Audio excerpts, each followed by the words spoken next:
সন্ধ্যা বন্ধুরা। কাল রাত্রে বানিয়েছিলাম বাড়িতে কড়াইশুঁটির কচুরি। এই তো আর কটা দিন শীত পড়ে আছে, তো তার মধ্যে আমি চেষ্টা করছি মানে যত রকম শীতের খাবারগুলো আছে যেগুলো আমরা সারা বছর পাই না সেগুলো করে করে খেতে। তো তোমাদের সাথে শেয়ার করা হয়নি।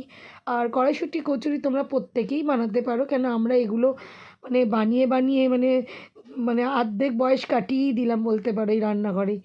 তো কড়াইশুঁটি কচুরিটা কালকে রাত্রিরে খুবই ভালো হয়েছিল, খুবই ভালো টেস্ট হয়েছিল।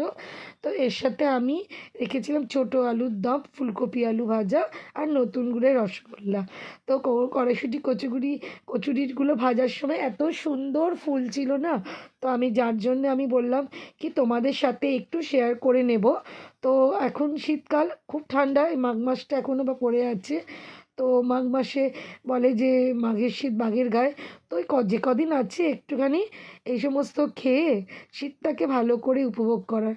আমি প্রত্যেক দিনই চেষ্টা করছি কড়াইশুঁটি কচুরি, কড়াইশুঁটির পরোটা, পালং শাক, বাঁধাকপি, ফুলকপি সমস্ত কিছুর একটুখানি রাত্রিবেলায় ভাত আর ভালো লাগে না এই শীতের মধ্যে।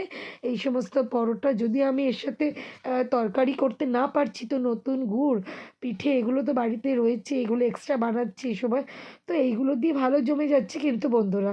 তো আজকে রাত্রে যদিও আমার সাথে ছিল, আজকে রাত্রে না, আজকে রাত্রে তো আমি খেয়েছি পালং শাকের পরোটা, আর কালকে আমরা খেয়েছিলাম এই কড়াইশুঁটি কচুরি। এর সাথে ছিল পিঠে আর রসগোল্লা আর আলু ফুলকপি ভাজা আর ছোটো আলুর দম। একটু বেশি করেই করে রাখি, একটু থেকে গেলে থেকে যাবে, পরের দিন আবার আমার কাজে লেগে যাবে, সকালবেলা অন্তত ঠান্ডার মধ্যে একটু কাজে লেগে যায়। তো বন্ধুরা, কে কে বানাচ্ছ বাড়িতে কড়াইশুঁটি কচুরি কমেন্ট করে জানিও। আর শুভরাত্রি সবাইকে।